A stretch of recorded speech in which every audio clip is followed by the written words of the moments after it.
دوستو آج کی اس ویڈیو میں بات ہوگی دیش کے اس نیتا کے بارے میں کہ جو نہ تو اس دیش کا پی ایم ہے اور نہ ہی کسی اسٹیٹ کا سی ایم ہے، لیکن شہرت اتنی ہے کہ شاید ہی آج پورے بھارت میں کوئی ایسا انسان ہوگا جو اس نیتا کو نہیں جانتا ہوگا۔ دوستو شاید ہی انڈین ہسٹری میں آج سے پہلے کبھی کسی بھی غیر پی ایم یا غیر سی ایم کو اتنی زیادہ شہرت نصیب ہوئی ہوگی۔ ہم بات کریں گے اس انسان کے بارے میں جو جس نیوز چینل پر اپنا قدم رکھ دیتا ہے اس نیوز چینل کی ٹی آر پی آسمان کو چھونے لگتی ہے۔ انڈیا کا ہر نیوز چینل آج کے دور میں ہر بڑے مدے پر اس انسان کو اپنے ٹی وی چینلز پر زبردستی بیٹھالنا چاہتا ہے تاکہ اس انسان کے ذریعے سے اس کی بھی روزی روٹی چل سکے۔ دوستوں میں بات کر رہا ہوں حیدرآباد کے سانسد اسد الدین اویسی کی۔ چاہے بات لوک سبھا کی ہو یا پھر کسی بھی عام چناوی ریلی کی،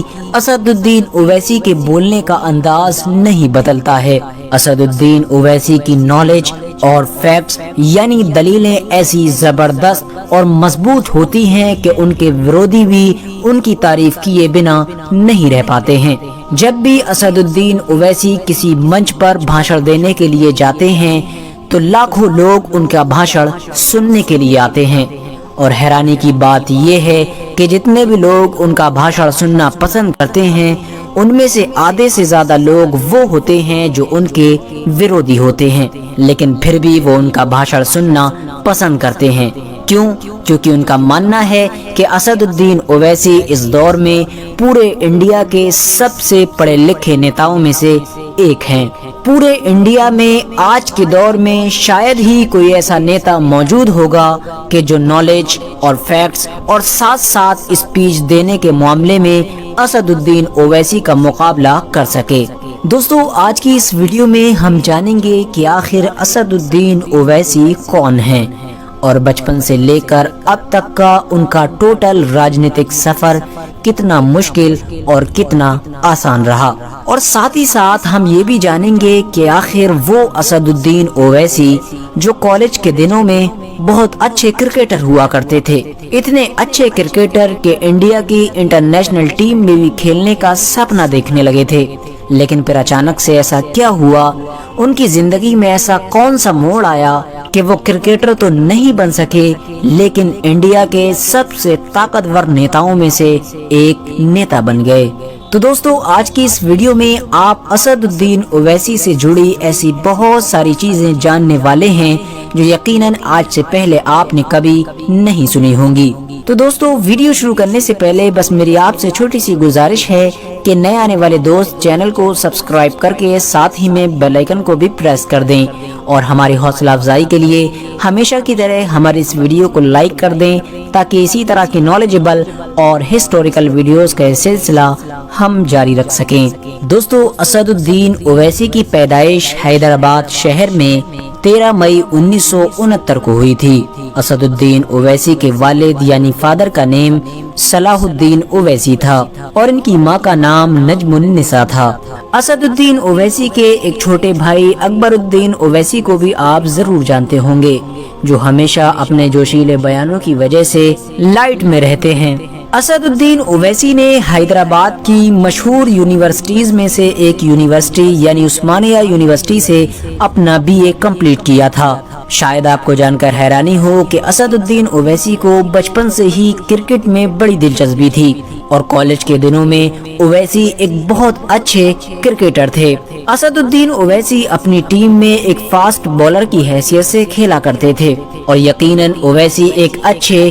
فاسٹ بولر تھے۔ کرکٹ میں ان کی قابلیت کا اندازہ صرف اس بات سے آپ لگا سکتے ہیں کہ بہت کم عمر میں ہی اسد الدین اویسی کا سلیکشن انڈر 25 کرکٹ ٹیم میں ہو گیا تھا۔ اس کے علاوہ انہوں نے وزی ٹرافی بھی کھیلی ہے، اور بعد میں ان کا سلیکشن ساؤتھ زون یونیورسٹی کی ٹیم میں بھی ہو گیا تھا۔ اسد الدین اویسی کے ساتھ کھیلنے والے پلیئر آج بھی یہ بتاتے ہیں کہ اسد الدین اویسی اتنے اچھے اور بیسٹ بولر تھے کہ ہر اننگ میں 4 سے 5 وکٹ اکیلے لیا کرتے تھے۔ دوستو اسد الدین اویسی کی بولنگ اپنے کالج کے دنوں میں بنگلور کی طرف سے کھیلنے والے وینکٹیش پرساد کی بولنگ کی ٹکر کی مانی جاتی تھی۔